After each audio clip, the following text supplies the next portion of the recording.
Hey, you dorks, this is Gunnar Hansen, Leatherface from the Texas Chainsaw Massacre, and you are listening to The Dorkening.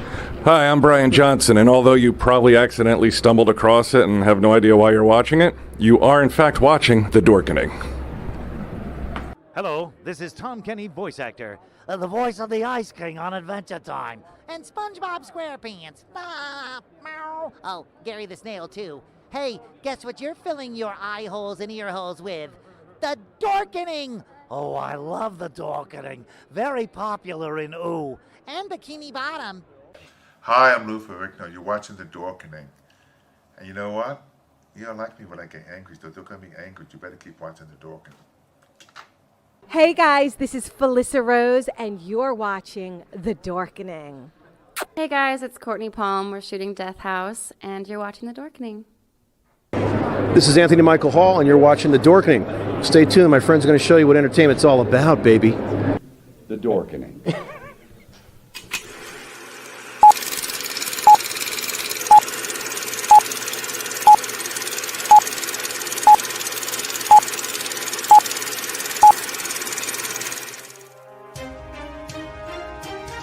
The Dorkening and all affiliated shows are not intended for anyone under the age of 18. The following may contain discussions or scenes that have adult situations, graphic violence, nudity, strong sexual content, and graphic language. This show is intended for mature audiences only. Viewer discretion is advised.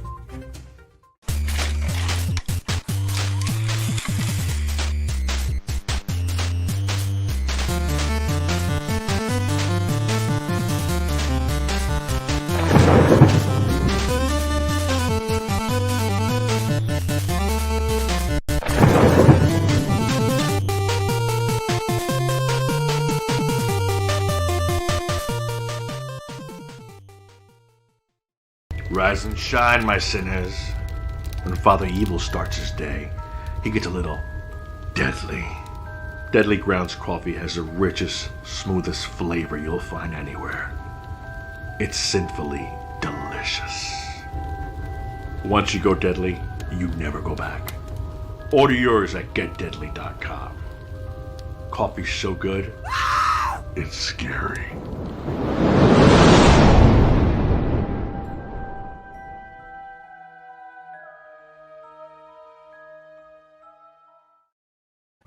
Happy Monday, everybody. You're watching Creator Spotlight, powered by the Dorkening Podcast Network. We have an awesome show scheduled for you today. Before we get into everything, this is one of the most outrageous things I've read. Dude, it's like Seinfeld meets 28 Days Later meets the X-Files. That's talking about it's crazy out there. Can't wait to hear more about it. And as always, PJ, how's it going, my friend? That's going all right. And that is a fairly accurate statement. It is crazy out there. I had to do a little bit of driving around today, and 900 different people almost crashed into me or crashed into others, and it was weird. It's almost like everybody forgot how to drive because they're all idiots. But that's the way it is in Massachusetts sometimes. Yeah, well, it's I've noticed that too. The pandemic, just like everybody has fog brain. It's it is crazy out there. Philip, how's it going, my Leo? friend? Doing good, and happy Monday, even though it's a Monday. Oh yeah. People drive crazy up in New Hampshire where you are. No. Because we get a lot of Massachusetts people that come up our way. So there you go. We get them down here as well. I guess that's why they're all crazy. Patrick, would you like to introduce our awesome guest? Absolutely, and I love how I've already had 3 different names in the span of 2.5 minutes, which is awesome because that's I go by a lot of different names. I've been called way worse, so it's okay. That's I'm fine with whatever you want to call me. But our guest tonight is a fantastic writer and director.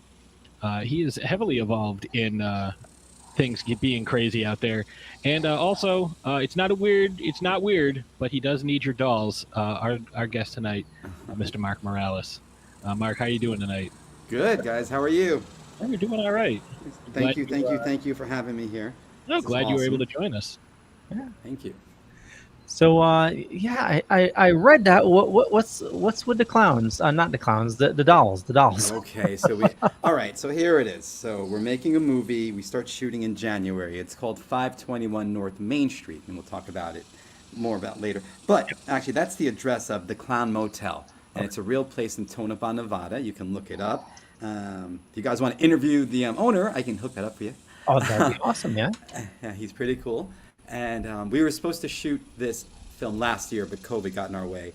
And so when we decided, we basically retooled the script and everything else. And when we retooled the script, our special effects guy, Sergio, looked at me and said, "You do know that your special effects are kind of big, basically a little bit too big for the hotel." So we decided, oh my God, so what are we going to do? So we decided to move the entire thing to a soundstage. But, I tend to ramble. What was your question again? I'm so sorry. What's the deal with the dolls? Oh, okay. Thank you. Good. I didn't ramble that far off. I hate when I'm just like I hate when I'm like in Alaska and we're like in Toledo. Yeah, no, you're like, on top. What are you doing? No, you're on the right show for that. Okay. So basically, if you've ever been to the Clown Motel, so basically we're calling ours 521 North Main Street, which is the address of the Clown Motel. The reason being because if you go on Amazon Prime, there are lots of movies called The Clown Motel, basically all shot at the Clown Motel. And two major things about the Clown Motel is they have a graveyard located right next door. Right next door. You walk out, you walk into the graveyard. That's awesome. And number two is the lobby of the motel, the shelves are just completely filled with dolls, clown dolls, from the top to the bottom, all over the place. It's amazing. So since we're not going to film there because, we'll basically destroy the place if we tried to film there, we need to rebuild this lobby, and we need a lot of dolls. And they can be any kind of dolls, and we'll just sit there and we'll make them look like clown dolls. So that's why we need dolls. Nice. That's the long version of it. We need props. Yeah. That makes sense. And you're offering people, credits. We'll put your name in the end. At first I was like, well, couldn't we just sign and then send them back? And our producer's like, you know how much that would cost? And I'm like, oh, okay, guess not. Okay. And that's not. Yeah, it's sending stuff. Even if you send flat rate postage, you're still looking at, say, depending on the size of the box, you're looking around $15.50 per box per doll. So that's exactly. And we need a lot of them. Yeah, like it's several hundred that are in the actual Clown Motel, right? Yeah. And that's just what he has out. He has I think in the back, I forgot how many more he has. He's like, I have boxes full. Yeah. Now, when you were scouting out the location, did you have any experiences there? I mean, because I've only seen it from the paranormal shows.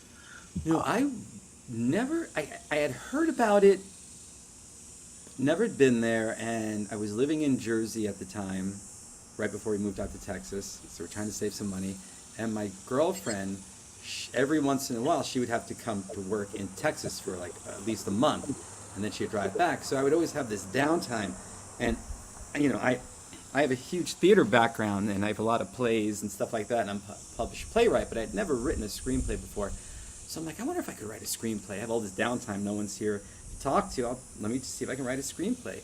So I'm like, well, what am I going to write it about? And I'm like, well, I love horror, so let's go with horror. And never thinking anyone would ever see it, I said, okay, let's do a horror film, but it needs a location. So then I went online and I found the Clown Motel. I'm like, oh, this is kind of cool. Let's read the reviews on it. Read some reviews, and I went from there and I started to write it. Then I think a year later I went out and I saw the place, and I'm like, all right, this is cool. And I went back home and with those ideas, and I started to rewrite the script a little bit more. Then it was, I think, another year. I didn't see a picture of it, I didn't look at it, and then one day I did, and it had been sold, which I didn't know, and the new owner had basically tricked it out. It was beautiful. It was no longer scary to me. It was just all these wonderful colors, and he really, embraced the whole entire clown theme, and it's amazing. It just really is. But for me, as a writer, I was like, what did you do? How dare you do this? But you don't know what you did. And he's like, I know what I did. I bought a motel, dude. I don't even know who you are. So, I went back and I calmed down, I'm like, I think I can find something. I think I could still make this work. And I went from there. And so, yeah. So I wanted to see if I could write a horror film. And I did. And, people kind of dug it. And all of a sudden someone with money came along, like, I kind of like this. And I'm like, all right, what are we going to do? And let's try to make it. And I'm like, wow, this is crazy, but let's just go. Let's just go with it. So here we are. So when you are going to recreate the clown lobby, are you going to recreate it as it was prior to the upgrades? No. The lobby was always kind of cool. The rest of the motel is what really was upgraded. It's just, it went from a plain staircase. All of a sudden, this staircase had, multicolors on it, and there was a big clown on it that's looking all happy and joyous. But we're going to stick with what it looks like now. So we're going to go with it that way. So it's kind of, it's kind of like, I guess, I'm so sorry, guys. Oh, no worries. I guess of Killer Clowns from Outer Space. That's the way I look at it, and I'm like, wow, this is like Killer Clowns from Outer Space, all these colors. Yeah. Yeah. That's where it is, yeah. So I'm going to stick with what he has now. Yeah. I mean, I think even, just taking the aesthetic and kind of tweaking it, like, it doesn't have to be exact, take the Stanley Hotel that was used in The Shining. It doesn't have to be exactly decorated and everything exactly the way it's supposed to. Right. Just make it fit your story. Like, as long as it's exactly it. I think we're adding a hallway. That was great because our makeups guy also, does design. And he was like, we could add a hallway. I'm like, a hallway? I'm like, but the entire motel is outside. There are no halls. And he's like, but we're going to rebuild it. We can add a hallway. I'm like, that's amazing. That's great. Because at first my head just wouldn't go. It wouldn't wrap around it. But he sat there and he drew it out. And he's like, this, you'll have this. And now, all of a sudden, shooting-wise, your mind opens up. It's like, oh my God, I can do this and I can add this. And like the Stanley Hotel, it's like, I can work with a hallway now. And if I wanted, I could put two little twin girls at the end. I have things to work with now. So my world's just been opened up.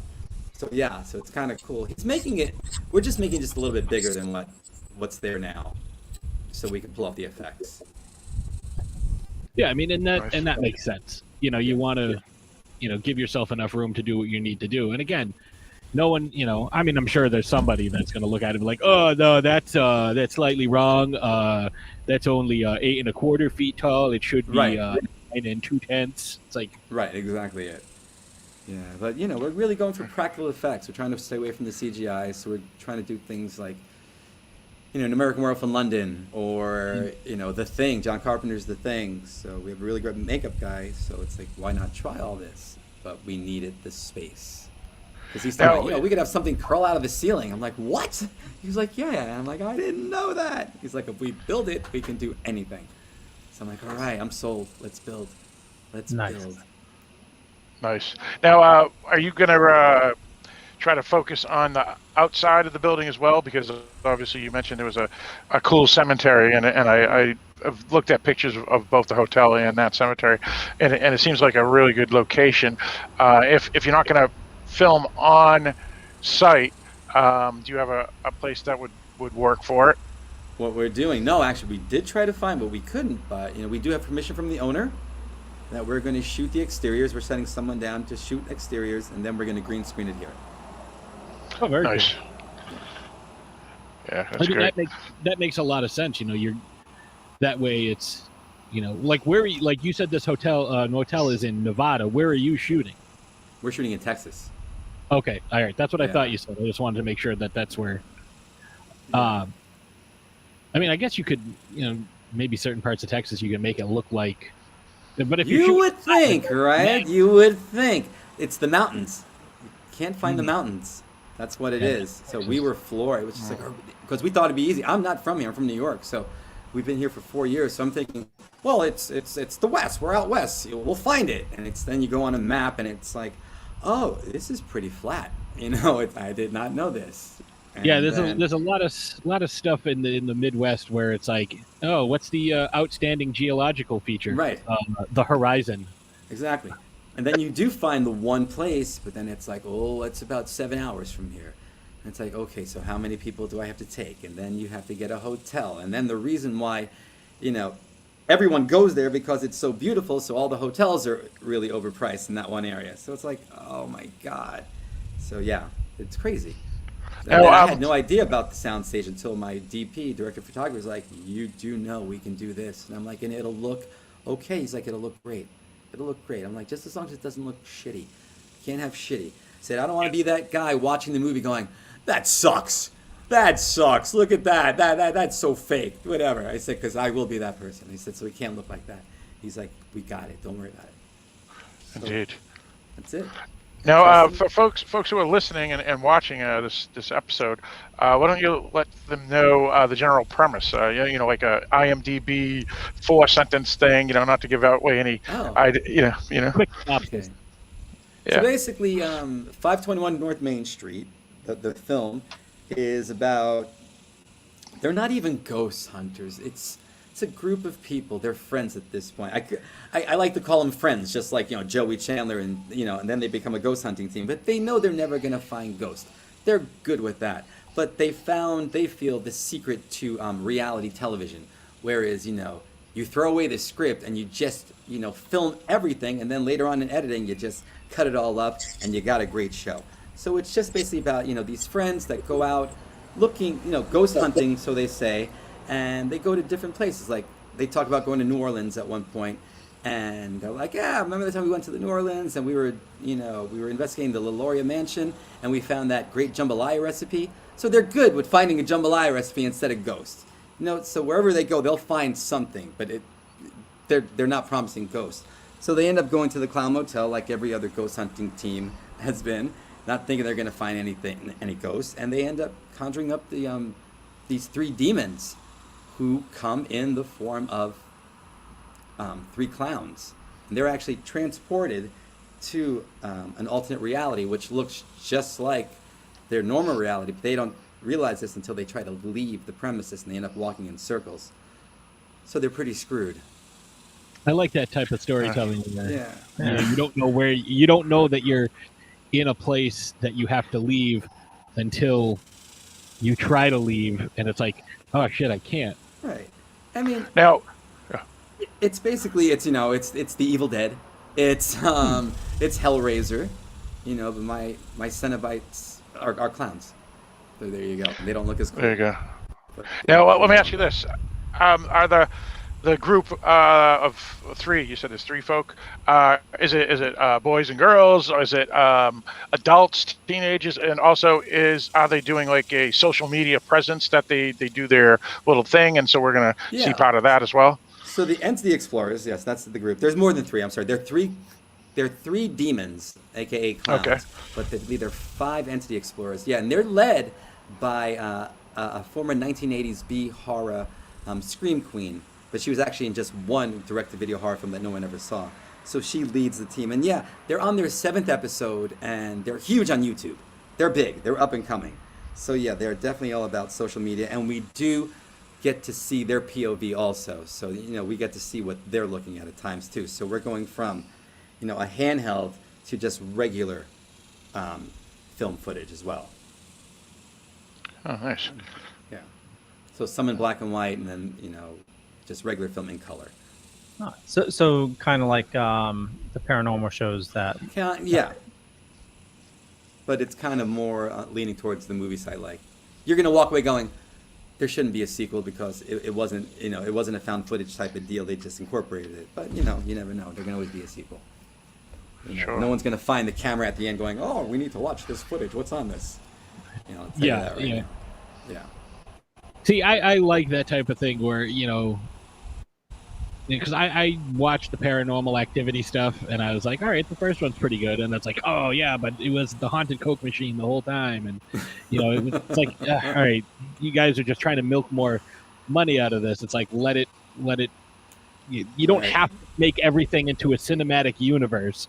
It's like you struck lightning on this because you had such a low budget, and it was something that people hadn't done really. And, you hit every break, and then he made a ton of money. Yeah, but he gets paid every time. He doesn't even make those other ones. He gets paid every time. Someone's like, hey, I'm going to make a paranormal. He's like, great, ching ching. It's amazing. That's exactly right. Yeah. It's Yeah, ridiculous. there's like a 7th one coming out now, right? Yeah. See, I don't even know. know if Yeah. that's connected to And maybe what, a reboot too. I don't know. Yeah. I It's watched is one that the other connected? day. I didn't even know. I'm like, which one is this? Who's this girl? And it was basically the kid that went missing in the second one. Something like that was related to this one. I don't know. Yeah. But there's one called The Marked Ones, which is kind of cool. And that takes place Yeah, in an apartment building, yeah, which is that's kind right. of fun. That's right. Yeah. Yeah, that was a pretty good one. Yeah, yeah. But yeah, Patsy, you're right. And all his It's friends are getting a cool with it reboot. too. He can like levitate and stuff like that, and his friends are like still hanging out with him. I mean, I love my friends, but if someone's levitating, that's not good. no. I gotta go. We can't be friends anymore. And why do you do that? Yeah, Just what's something going I've always on? been Yeah. able to do. Let me speak Latin backwards for a little bit, and then Exactly. I'll do It's more not drinks. happening. We can't hang out anymore. No. No. Yeah. Oh Jesus.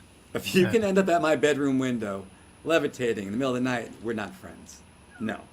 Can't do that. Can you sailing get my stuff. frisbee off the roof? That's Yeah. that's the main. Without thing. a ladder. Yeah, that's it. Clean my gutters. Oh yeah, that would be the best. I agree, Patsy. Oh my God, the acorns, man. You got to get the acorns out of the gutters. Or you have little trees begin to grow in it. It's terrible. Yeah. So, what made you move down to Texas and start all your stuff down there instead of staying in the New York area? What made us go to Texas? Girlfriend made me go to Texas. The cheaper rent, because she's from New York. That always works. Yeah, and I had lived in California for about 5 to 6 years, and I had just moved back to New York, and she moved in, and she had lived in Texas. She's from New York also, but she lived in Texas, and after about a year, she was like, you do know that for the amount of money we pay in rent, we could get a house and this and that. So I just basically told her, I'm like, either put up or shut up. I'm like, why don't you go to Texas and give me all this information and bring it back? And she said, I will. And she went out, and a week later she came home and she laid it all out on the table. And I said, well, there you go. And let's go. And so we came out here, and she started working at a real estate company. And it was there that the owner of the company, this Bill, he's this 75-year-old crazy old man, he knew I wrote plays, and he was like, does Mark write screenplays? So she was like, he actually has this one screenplay, and then it just went from there, and next thing you know, we're having a conversation here about a movie. So yeah. That's awesome. That's how it started. All right. So he's helping to produce it. He's our executive producer, yeah. Nice. And That's granted, awesome. no one knows anything about making a movie. I can put on a stage play, I can do that, I can, but film, this is all new. And, he's a real estate person, he's not a film person, so he looks at this as his side project. He likes to talk about it to people. It's like, oh, I'm making a movie! Like, yeah, I know, it's a lot of work. It's a lot of work. But, he looks at it, it's fun, which is cool. So, yeah. Now you said you're looking to start filming early Q1. When will you think it would be available for the general public to see? Obviously, it's going to take a while. You may want to do festivals and all that, but even get someone to purchase it and not purchase it, but willing to send it out to theaters or VOD places and whatever.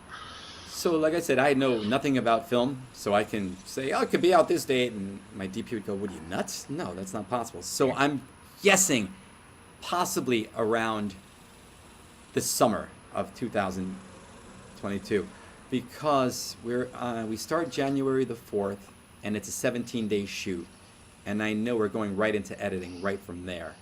So hopefully by this summer it'll be ready to go. And in my mind, I'm like, oh, we're gonna put it, I know Bill, our executive producer, wants to premiere it at a local theater, so in my head I'm like, well, can it just be a premiere, or can we invite? Can it make it bigger and make it bigger here, and then we can invite these people and that people?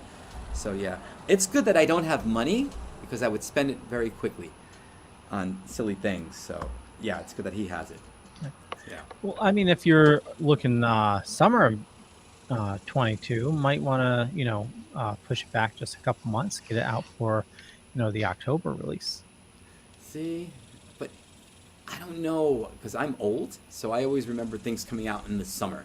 Yeah. So back in the day, you know, you got a Friday the 13th was a summer thing, so you got those movies in the summertime, and they were huge blockbusters.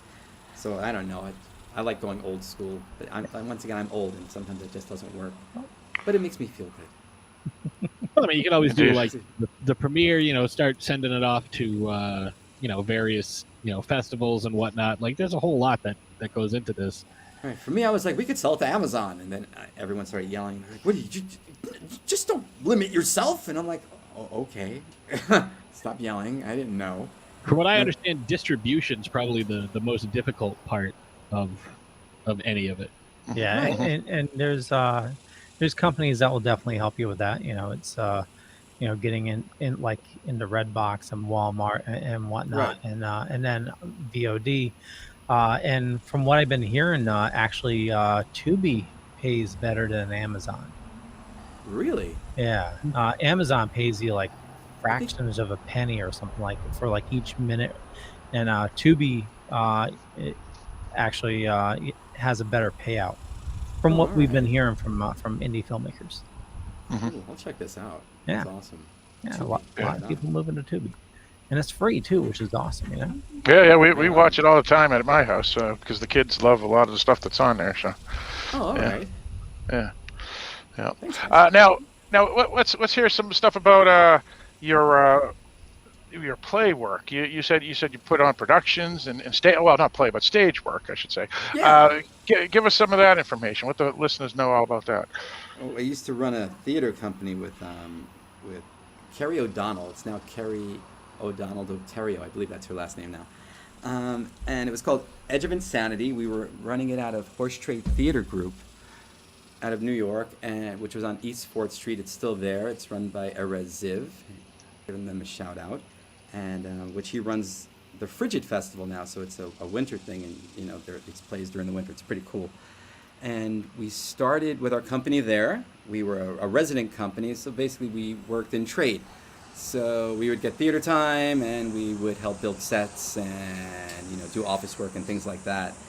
And then if we made any money, we would split the door with the theater. So it was kind of cool. So we started off there, and that's where I wrote my first play called Galaxy Video, which the great thing about that was, you know, we had a wonderful theater critic named Martin Denton, and he was nice enough to write a book, and he put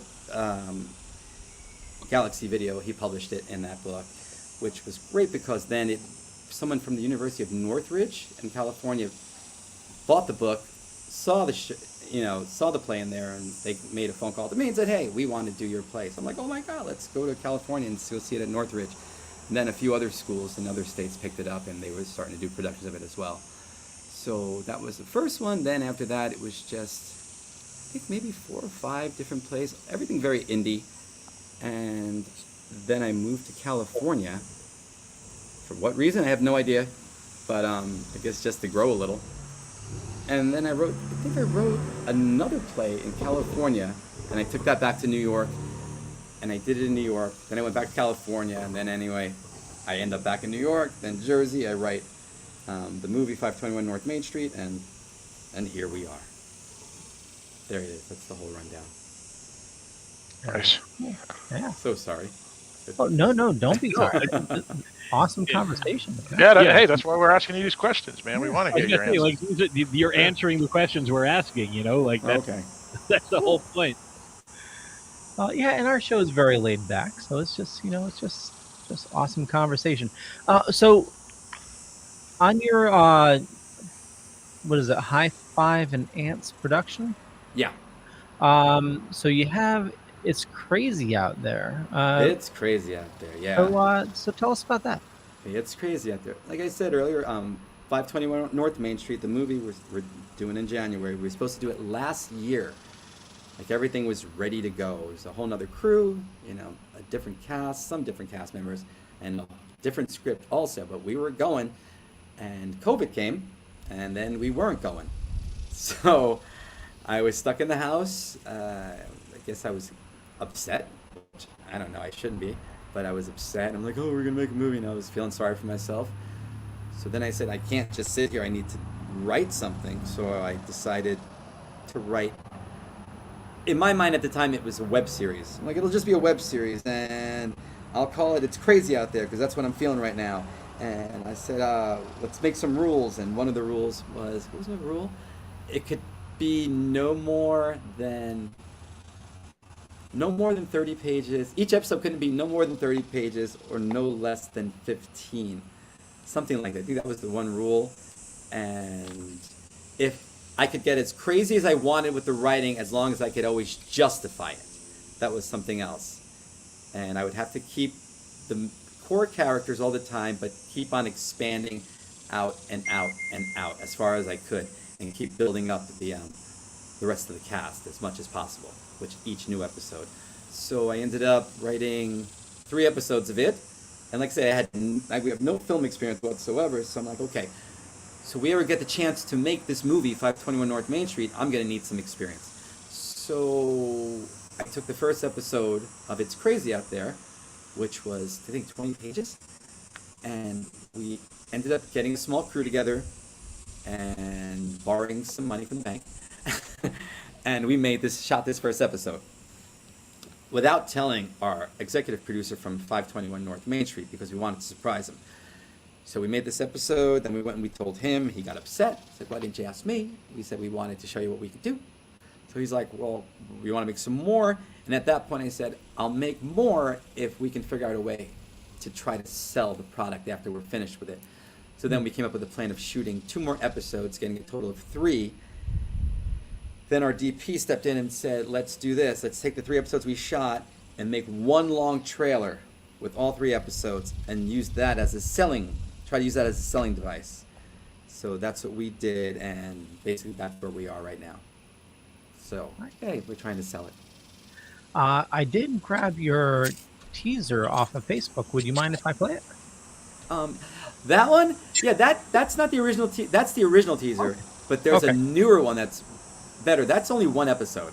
Oh, if you want to show it, you can show that, but the other one is, when we get that up, what we can't do is we can't show the other one. We can't put it up because we don't own the rights to the music. Got it. The other one, which is 4 Non-Blondes, What's Up? What's going on? What's going on? Yeah, what's up? Which kind of really works really well with the whole trailer, but yeah. But if you want to show that one, you could show it. It's cool. Sounds good.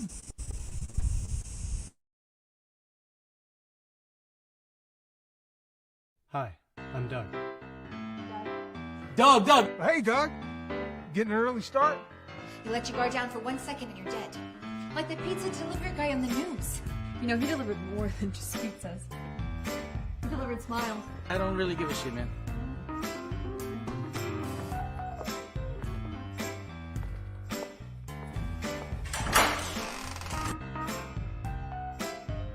How the virus that turns people into zombies? Not a zombie. Doug, man! The party last night was off the hook! A zombie, you have to shoot in the head to kill. I met this chick. My sister and brother, they're moving their families up into the mountains. It's supposed to be safer.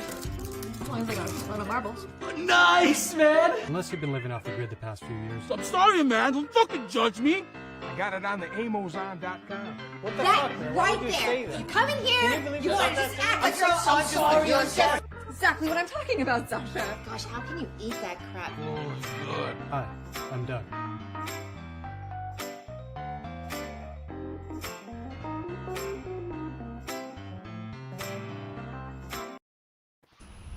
Nice. So that's fun. I haven't watched that in a long time. Doug seems to have an The other one's really cool, though. Yeah. The other one's, there's a lot going on. But Well, yeah, as soon as you have it ready, we'd love to share it. Yeah, that one's fun. That's fun. Also, they're always talking about zombies, and basically what the entire show really is about, it takes 10 place into the future, and COVID has branched off, and now it can turn you into like an infected from 28 days later. So now we've mixed. So I took the infected from 28 days later, and now I also incorporated zombies in it too. So on episode, I think it's 2 or 3, with the longer trailer, you'll see that there's a very cool zombie in it too that our makeup guy created, and it's pretty wild. So yeah, I'm trying to see. Is that the one that's on your Is that the one that's on your Facebook? Yes. Yeah. Yeah. Yeah. I got it. I put in the picture. Yeah, that's her. her. That looks badass. she's like a mother of two underneath all that. Oh, great, the actress. So, how long are each of the little episodes of them? Okay, so each episode runs probably between 15 and 20 minutes long. Okay. So in my mind, this is how the entire first season works. So episode 1, there should be 8 episodes in a season. So the first 4 episodes, 15 to 20 minutes long. No, the first 3 episodes, 15 to 20 minutes long. Episode 4 should play like an hour and a half movie. And then episode 5, 6, and 7 back to 15, 20 minutes. And episode 8 should play like an hour and a half movie. So it's like, watching TV back in the 70s, it's like, oh my God, this episode of, Batman's an hour long, instead of a half hour long. It's, so you get this major thing to watch. Yeah, like a big episode, like a big event that's going on. Right. And so right now, we can only see the trailers, right?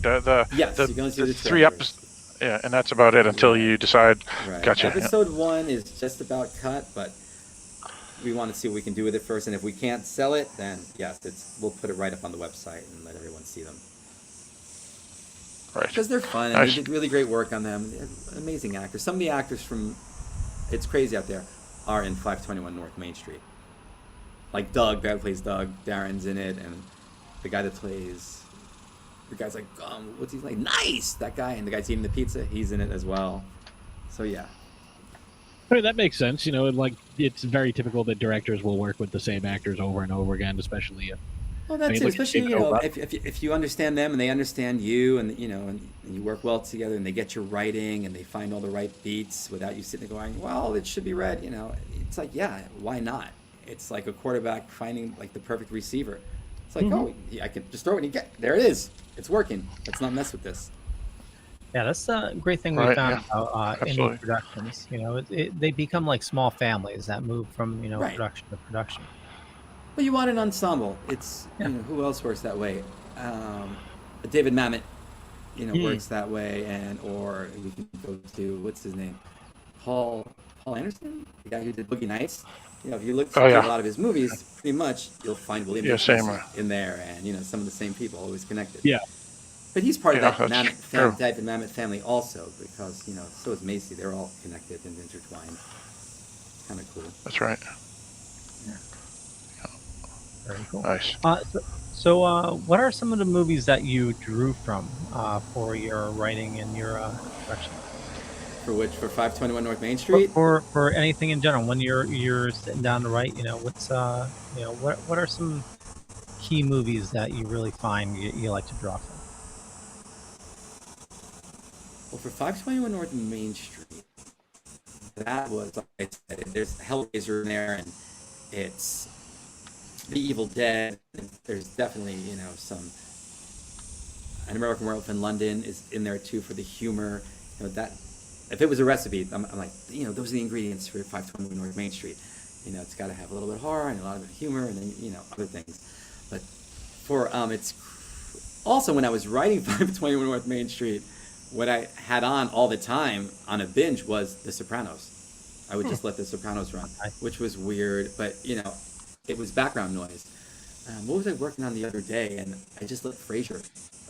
That was it. Frasier. I binge watched Frasier the entire show. I forgot how many weeks it took me. But while I was writing, I was fixing 521 North Main Street. I'm sitting there, but Frasier was on, and for me it's like kind of like a light FM, some music. So I'm like, as long as I can leave it on and it doesn't pull my focus, but I'm still entertained by it, I said that's what I'll leave on. That's what I'll write to. See, that's exactly when I'm writing. Doesn't matter what it is, I do the same thing, and I've been doing that for about 2 decades at this point, because I have severe ADHD, and I find that this replaces having to medicate myself. If you have something on in the background, be it a movie, music, whatever, that's what takes the part of your brain that wants to just fly off and just like go do something. The squirrel part of your brain. Right. It's pulling that focus. So you're paying attention to it, and you'll occasionally laugh and stuff, but you're also concentrating on what you're doing. Like I binged the first 3 seasons of Lost in 2008. and I went through all 46 episodes of the first 2 seasons in 48 hours while I wrote like 250 pages, like just straight. And it's like, oh man, I am so tired. What is it? It's like, what do you mean it's Wednesday? Yeah. Like, yeah. So I am right there on the Exactly. exact same page with you, man.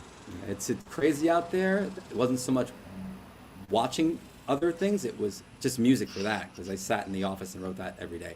So, and basically Prince and the new power generation. That's that, and Duran Duran and Arcadia were basically, if you were going to say, what music fueled, these 3 scripts right here, like that's what it was. It was Prince, new power generation, not, from the Purple Rain stuff, not the Revolution, new power generation, and Duran Duran and Arcadia, which is the next step with Duran Duran. But yeah, all that music. I'm like, that's going to sound like this. So in my head, every time I read, I'm like, that's what I hear.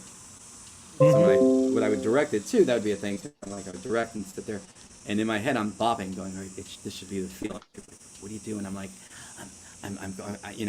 I'm listening to Cream by Prince in my head right now while I'm watching the scene. So let's go, find the beats. So yeah. So different movies, sometimes, like The Thing, by John Carpenter. That's always great to watch.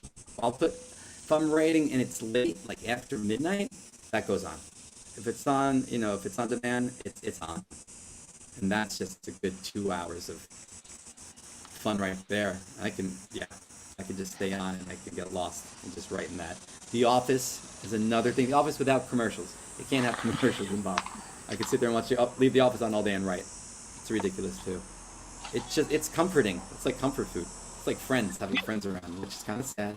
But yeah, you feel safe. They get you. You can do whatever you want. No one shut you. Sometimes you get ideas. It's something that you're so familiar with that you don't have to pay attention to it, but you kind of are, and these are the things that inform, like, the stuff that you grew up with, the stuff that you enjoy, the stuff that you like to, watch or listen to. That's the stuff that informs your creative path, I've found. Like, right. Anything I write has, some sort of reference to, like I just watched the new, I started watching the new He-Man series that came out. And Kevin Smith is a huge Star Wars nerd. And like in one of the episodes, Tila flicks a guy a coin and is like, hey, sorry about the mess. And it's like, yep, that's Han in the cantina after shooting Greedo. Like, that's 100% what that is. And I'll do the same thing. Like, it's like, oh, this is a great time for, like this Homer Simpson line, like this is, it'd be perfect, but only hardcore fans are going to get it. That's it, too. I would do that, but now I'm trying to not do it as much because I'm getting older. So I'm like, yeah, this is cool. And I'm like, wow, no one's going to get this reference. I'm like, and, I don't think it's even worth for that one person to get. I'm like, I can't even do that anymore. Because I used to just bombard. It was all in there. I think I threw Snoochie Goochies in something once. And I'm like, shout out to Kevin. Yay. I used to add a lot of pot, too, back when I first started writing. Like, I remember at Galaxy Video, there's an entire, I have little stoners, I used to call them. And they were, because of Kevin Smith. I'm like, yeah, there are a bunch of little stoners in it, and they get high, and that's great. And they talk about movies. Yeah. Yeah, but different generations are going to look at that joke differently. Like, maybe somebody looks at it like, oh yeah, it's definitely a Kevin Smith reference, or that's a Seth Rogen reference, or that's a Cheech and Chong reference. Right. There's a line from The Thing. It's a great line. He says, well, after the head comes off, and then it sprouts legs. He's like, and he walks away. You're gonna be fucking kidding me. Kidding me. Yeah, I love that line, and I would put it in things. And I'm like, oh, it'll fit right here. Yeah. And then I would read it for people, and I'm like, you gotta be fucking kidding me. And they're like, no. And I'm like, okay. I'm like, The Thing, and they're like, yeah, but no. It's just, it's you got to find your audience, Mark. So I'm like, okay. So I'll call up my nephews and speak to them. Like, one's like 14, and I'm like, well, what's cool, what's not. Even with the 521 North Main Street, I called my nephews and my nieces and just asked them, like, ask your friends, this, which title do you like better? Because I'm thinking, this really, if this movie does come out, I'm like, it's not for me. I'm 50. I'm not the core audience. I'm like, what was I watching when I was 12? I'm like, I was it. That was Friday the 13th for me. So I have to see what 12-year-olds are going to like, or 14-year-olds are going to like, So I got to ask questions. I don't have children of my own, so I'm on that phone asking a lot of questions like, then, all right, then you go out and then you ask your friends tomorrow and then you call me back and tell me this and blah, blah, blah, blah. How's this song? Is this song cool or is this song? They're like, no, Uncle Mark, that's not cool. I'm like, all right, you got it. Thank you. Yeah. Yeah, that's very helpful that you got family members that can answer some of those questions for you. That's for sure. Yeah. Yeah, they're fun. They're funny. Yeah, I mean, it makes sense. Like I totally get what you're saying. But for me, if I'm writing something and I put something in there, like that's more for me because I know that it's there. Somebody might get the reference. Do it though. I do. You have to because but there was sometimes I would have it just plastered all over a script, and it's just like, oh man, can you tell like one more Dawson's Creek, reference in here? I mean, how many, Mark? It's like, yeah, okay. I mean, there's definitely times where you can take very prominent lines and you can like that. Are you fucking kidding me? Like that can fit in a lot of different places, Right. And it's like somebody might be reading it like, oh, that might not necessarily be a line from the thing. Like, it is, Right. but like, it's okay if somebody doesn't get it. Like, if you're writing something like, oh, I knew it. I'm surrounded by assholes. Like, I know that's a Spaceballs reference. Or, if somebody's looking for something, we ain't found shit. Like, we know what that's from. But it's not necessarily important that if anybody else gets it, that's awesome. Right. But you don't necessarily have to. Like, that's how I look at it, Yeah, and I'm For me, sure a it lot more pops people up will get all it. the time. Like original scripts that I write, it's always chock full of all that stuff. Like, here it is. Then I'll let someone else read, and they're like, nope, nope. And I'm like, okay, let's start dwindling it down, and let's start. Well, Mark, what you got to do is make up your own that people will start referencing about your film. What was a reference? I used to date this girl years and years ago, but she had a friend, and her friend, I thought her friend was the coolest person. She would always come over. Her friend's name was Jennifer, and her big thing was, are you picking up what I'm throwing down? And I was like in my early 20s, and I would be like, she's so cool. She is so cool. And I stole that. I think that was in Galaxy Video. And people were like, after a while, your friends that you hang out with, all of a sudden, they're doing your play, they're saying your words, and it's becoming just part of the regular conversation. They're like, yeah, I'm picking up what you're throwing down. You're like, what? You're like, oh yeah, that's, you wrote that. So I'm like, oh, that's kind of cool. But yeah, it's fun. I love listening to people. It's like, just maybe they're going to say one great thing, and I'm like, all right, I'm taking it. I'm going to take it home and maybe use it and hopefully use it correctly. But yeah, picking up what you're throwing down, I still use it. I think I just wrote in something earlier. It's there.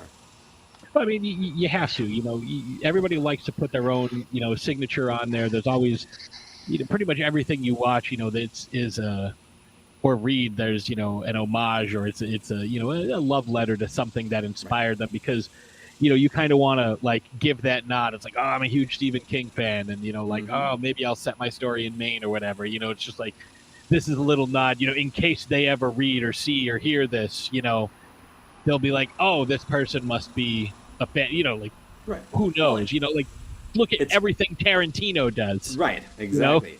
Well, it's crazy out there if you look at the character of Doug.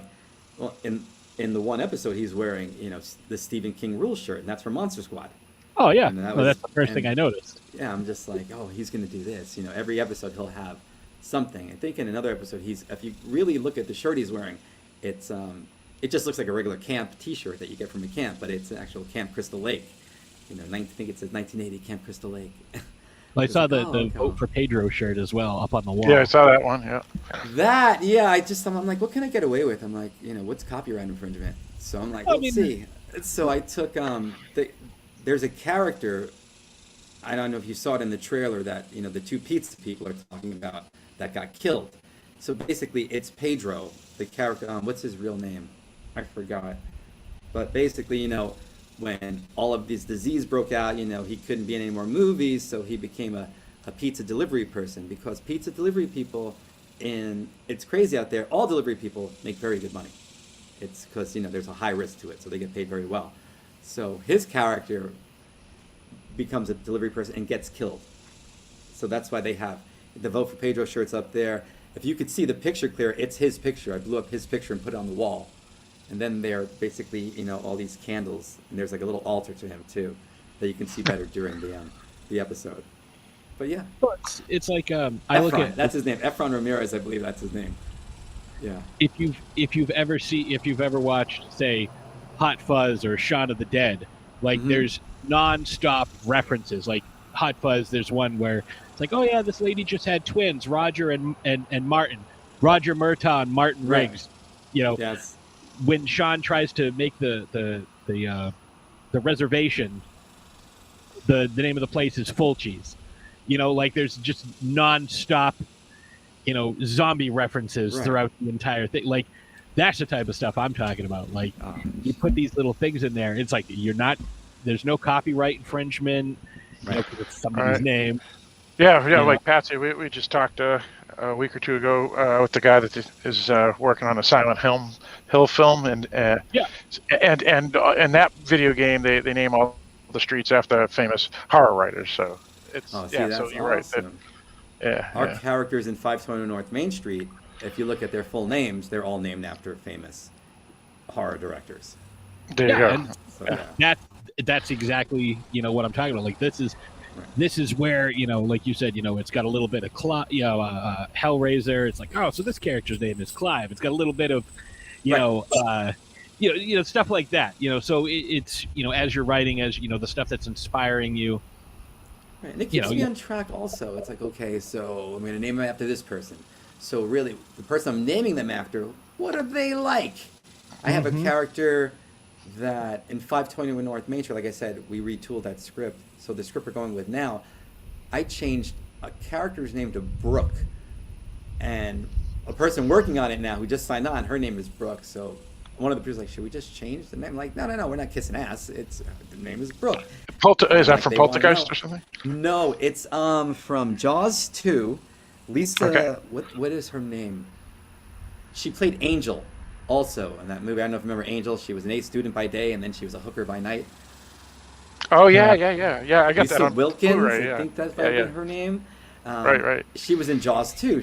I forgot who she played, but she played Brooke. Her cousin was Brooke. I think that's it. But anyway, they had her in that movie because she could scream her ass off.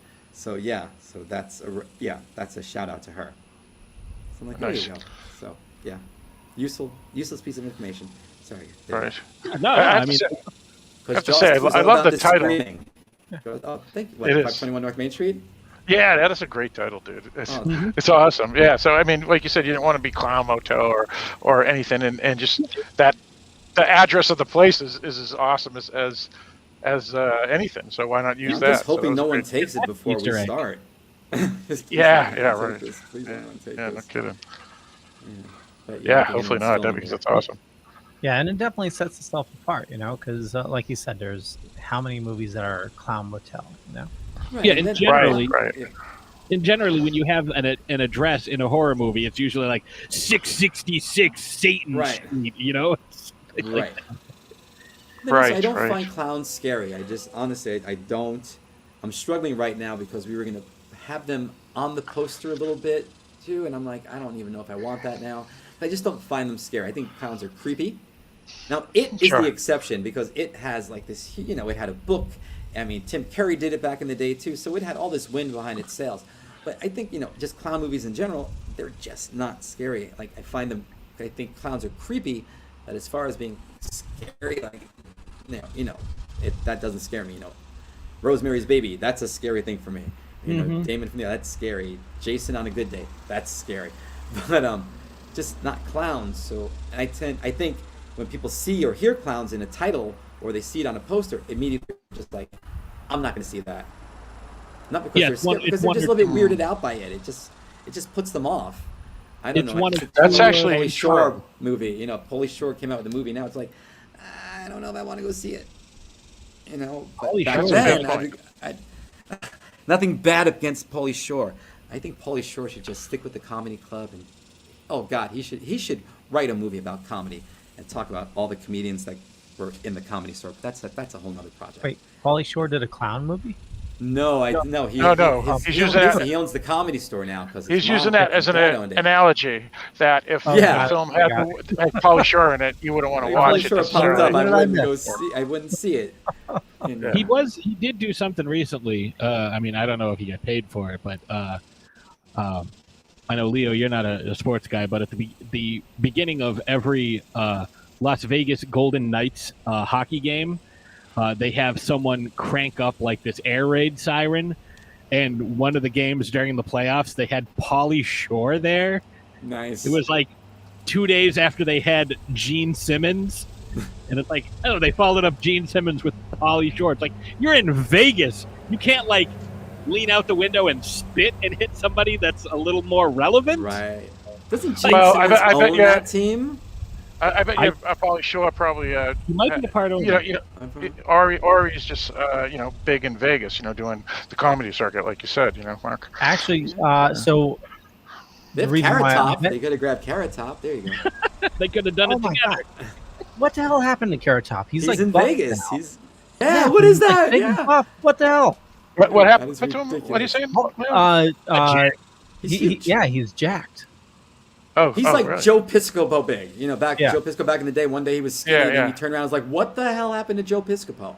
Oh, and he was in sidekicks with Chuck Norris. Yeah, it's like, geez, Louise. And the reason why I mentioned asking about Pauly Shore is because I remember hearing that he had something new, and actually, he has a movie, How It Ends. Oh, cool. Okay. And last year he did Guest House. Actually, he did a TV show last year also. That's a dude I would definitely want to interview. Pauly Shore? Because I think he's. I mean, he did In the Army now with friggin' Andy Dick and what's her name from Tank Girl, Lori Petty. Lori Petty, yeah. And David Alan Grier was in that too. Mm-hmm. Like they were just like in the desert the whole time. But it's just think of all the stories he can tell you about all those comedians who came through the Comedy Store. Sam Kinison, Richard Pryor. He can tell you stories on stories. They all came through, and he was, that was his house. His mom ran that place. He lived upstairs. It's amazing. It just, he should write a book. He should write a book. Or do a documentary series. Absolutely. Be amazing. So you mentioned you watch a lot of Sopranos. What else do you have you been binging anything during the pandemic or besides Sopranos? Frasier. Sopranos are hard. I didn't do it during the pandemic. I did it, a couple of years when I was writing the script. That was the last time because Sopranos would give me a nightmare. I'd wake up the next day and I would be kind of angry and I don't know. I'm like, is that the Sopranos? Is that just me? I'm like, so I'm gonna stay away. But Frasier, like I said, I don't know I don't drink coffee, and I've watched Friends a lot, and they're always in the coffee shop, but I've never, ever, watching Friends, I'd never, ever wanted, like, I feel like a cappuccino, because they're drinking one. But when I watch Frasier, I don't know what it is about it, maybe because you can see the foam in the cup, and maybe because it's Frasier with the way he talks, and I'm having a cappuccino. It's like, I think I want a cappuccino. Frasier makes me want to have a cappuccino. Like I said, Frasier's like Light FM. It's soothing. It's like comfort food in the wintertime. It's like mashed potatoes and meatloaf. That's what I feel like Frasier. And Mark, what's your favorite episode of The Office? Since you said you. We're gonna talk about The Office. Wow. Michael Scott episode or without Michael Scott? It doesn't matter. Whatever. Okay. Any episode. Michael's. It's the one with it's the fire drill.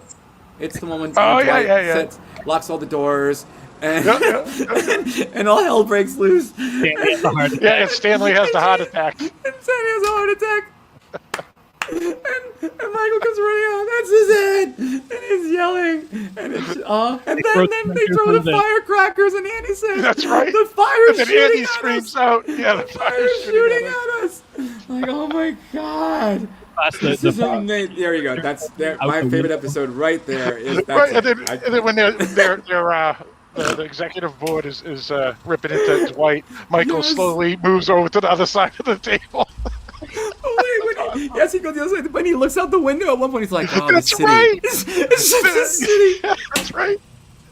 and they tolerate him. Just the looks on their faces, like, oh god, oh. And then when Andy starts saying "Stay It Alive," oh my god! And Creed's like, I knew I recognized you. I saw you in the parking lot earlier. That's right. It's like, what? Okay. It was so random. It was just so random. Creed is the best character on that show. Like, that's awesome. Oh. The Halloween. Is he the Scranton Strangler? No, no, he's not. He's not. I don't believe it. No. You sure? Because you need to look into that. Yeah, he did get arrested. I'm 100% sure that it's Toby. No, I think it might be Creed definitely killed some people. I mean, the Halloween episode where he's like, "Today's Halloween." He killed Creed. That was one of his lines in one of the episodes. He goes, "The last person I killed was named Creed Branson," because he stole his identity. There's one when he's doing the interview and he's like, just talk, just keep on like talking about something, just keep on. Oh, random. Yeah, because the cops are in to arrest Toby because of the salad in the drawer. Yes. And he goes, just keep on talking. And he sold him the weed. He's like, it's like a pound. It's like, how much is it? The money. It's like a free salad. It's like a free salad. Like, they're so ridiculous. That's so ridiculous. That was awesome. What was the other one? Oh, when they have the party, the satellite party, and they kidnap the kid, the pizza kid. Oh yeah. And they won't let him go. That's right. That's the guy that grows the crappy weed. That's the guy who grows the crappy weed. Yes.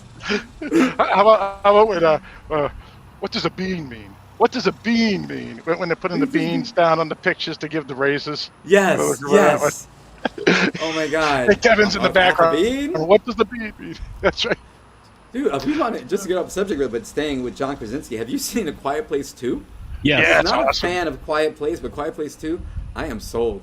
I'm opposite. Like, there was so much at the end that it's like, hey, and we're done. It's like, wait, what? Huh? Like, it's right. Well, I agree. Yes, we could have have ended ended it. cliffhanger, for part 3, But I bought into part 2. Part 1, I was just thinking, see, I loved part 1. I like part 1. They can really hear. They mean how much. And here's my thing about movies like that, and even they did in The Walking Dead too. I don't have children, granted, and if I lost a child, I would be mortified. But I would not sleep. The first thing I would not sleep with my wife and have another child in a world where all hell is breaking loose. Or when you're giving birth, you're going to be yelling, and these things that go on sound. That's horrifying. That's just terrible. What's your thinking? What's your how can you even be, in the mood for sex? I just like in The Walking, people are having sex in The Walking. I'm like, I would be so concerned about walkers. There's no, no one's having sex. No. Here's my biggest problem with the second one. Okay. My biggest problem with the second one. It's like, oh, the monster's right over there. Hey, should I pick something up and huck it down the hallway so he goes down there? No, I should just stand here and try to be as quiet as possible. Yeah, let me do that. It's like, but when you throw it, aren't you going to create a sound? Or are you going to create some wind? Right. I don't know. I think about that too. What's I'm like, going to be attracted to? Well, Yeah, also on the docks, I enjoyed the second one, and I absolutely loved the first one. But the second one definitely had some issues. But the dock at the end, docks are noisy. You have waves crashing, slapping against the boats. Yeah, it's you would think they would be away from that because it's like a constant noise. Because we already learned that in the first one with the waterfall. Exactly. Yes. Yeah. Yes. Well, they're scared of water, so they're not going to go near water. Well, they didn't know they couldn't swim until they pooped in. It's not like they're telling each other. I did like to see. But it explains why there's no creatures near the docks, because they don't like the water. Yeah, that one took a boat. He did take the boat. Spoiler for anybody who hasn't seen it yet. He gets stuck in the boat. He enters the world. No, what's that? Yeah, no, that was a great. I love both of them. Anyway, yeah. I like the first one way more. Like we saw it at the theater, my wife and I, and somebody's phone went off in the middle of it, and we're all like freaking out. But they never silenced their phone; they just let it ring and ring and ring. It's like, Jesus Christ, you know where you are right now. Exactly. We're Let's like an just kill 'em hour anyway. into this movie. It's like, yeah, I know. I'm sure you want it to go to voicemail, but like, hit a button It's or something. not happening. It's just not happening. What was the other one? I just watched another one with Nicolas Cage, Willy's Wonderland. Yes. Yes. I have Thumbs it on up. VHS. Thumbs up. It was great. That was awesome. great. He has a new one that I'm hearing phenomenal things about. Pig. Pig. Who? Yes. Really? Pig. Nick. No, Nick who's the guy? Nick Cage. Nicolas Okay. Cage. Academy Award winner Nick Cage. Yes. Oh, But but he doesn't it- say it- one word. It's great. Yeah. Yeah. It's supposed to be like a John Wick type of movie. Oh, nice. Is it out yet? Yeah. Yeah. But with a pig. So it's Pigs by Nicolas Cage, and it's out. He has a truffle pig that he trained, and somebody steals it, and he goes to get it back. Oh, there's going to be From what I trouble. heard it. Wow, that's like John Wick. Yeah. Yeah. Speaking He's like of, in Michael Caine mode Oh, yeah, right now. Pig. He's doing Yeah. everything. if you like the John Wick style, like with the kind of the mythology surrounding all of it, Gunpowder Milkshake. Oh. Just watched that one last night. Phenomenal cast. Angela Bassett, Lena Headey, Carla Gugino, Michelle Yeoh, and Karen Gillan. What's the film, PJ? Gunpowder Milkshake. Yes. Oh, okay. Is that a brand new film? Yeah, Netflix. yeah, it came out a couple weeks ago on Netflix. Oh, it was like a grindhouse film or something. No, it's like they're all assassins, but like there's this whole like kind of like how John Wick has like, you know, the hotels and like you can't go here and like, you know, this you know, she goes to the library and like you know, open up the library books and all the books have guns in them or like knives. Well, or- okay, all right. Well, then let me rephrase. I meant grindhouse as in like midnight movie, and that sounds. Oh like no, it's a this is no, it's a drive-in film. I mean, it's like Willy's Wonderland. It's like something like that. Crazy. That's what Like a Smoking midnight movie Aces? is. not quite as wacky as Smoking Aces, but you know, maybe a step down from Smoking Aces, but it's really good. It's somewhere between John Wick and Smoking Aces. PJ, I saw Super Deep, and yeah, you're right. It's a great film. Yeah, the That was Super Deep- awesome. Yeah, that was awesome. Yeah. Mark, have you seen Nobody? Who's in that? Better Call Saul. Yeah. No, I haven't seen Nobody. So good. Is it good? Yeah, I everybody thought it says was it's going not. to be like Odenkirk. Falling Down, but then someone's like, no, it's nothing like Falling Down. I'm like, No, oh, okay, it's very similar to John Wick. Everybody's ripping off John Wick now. Yeah, I know. Yeah. But it's like if John Wick worked for the FBI or the CIA. So he's not that cool. No, he's bad. John Wick is pretty cool. Oh yeah, I John Wick is amazing. Yeah, John Wick's I got badass. one. In this similar vein, actually two. I Saw the Devil, and my friend explained this to me. It's a Korean film. He explained it to me That's a good as film. imagine Hannibal Lecter kidnapped and killed James Bond's girlfriend. Oh wow. It's phenomenal. And The Night Comes for Us, which has Joe Taslim, who just played Sub-Zero in Mortal Kombat. Mortal Kombat remake. And he was in The Raid, along with Iko Uwais, who is also like the main dude from The Raid. It's the best martial arts movie I have ever seen in my life. Really? The Night Comes for Us. It's absolutely amazing. It's got one of the best fight scenes. Like, I put it above The Raid, and I love The Raid. Is it better than Best of the Best with Eric Roberts and Sean Penn? It's better than that. Yeah. Yeah, I'm looking up Pig, and yeah, Pig's got 97% great reviews. But yeah, the night comes for us, and I Saw the Devil. I can't recommend them highly enough. All right, cool. I'll watch these. These are on Netflix. Let me check. I have this app called Just Watch, where you put in like all the streaming services you have, and it'll tell you where you can watch it, or if it's not, it'll tell you where you can find it. But the last I knew, Because I have Night to Comes for Us. plug in my computer really quick. Yeah, I know we're running a little bit past time. 1 second. It was on Netflix, but apparently it's not now. It doesn't say where it is. All right. That's weird. Yeah, I don't know where. It doesn't say where it's streaming. I mean, other than IMDb TV. Yeah, that's another good one. Well, that's free. IMDb TV. Mm-hmm. So you can get it on there.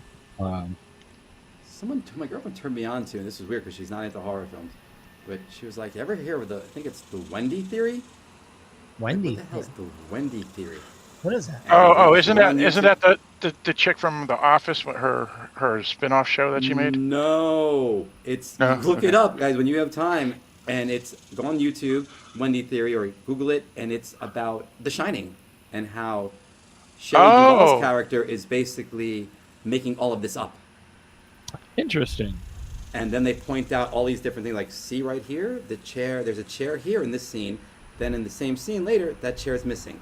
And there was a plant here. Then that plant's missing. And they're like, Kubrick was too much of a perfectionist to miss these things on purpose. Does it mention how accident. how Danny gets involved? Does Danny just believe his mother, or is gaslighted or something?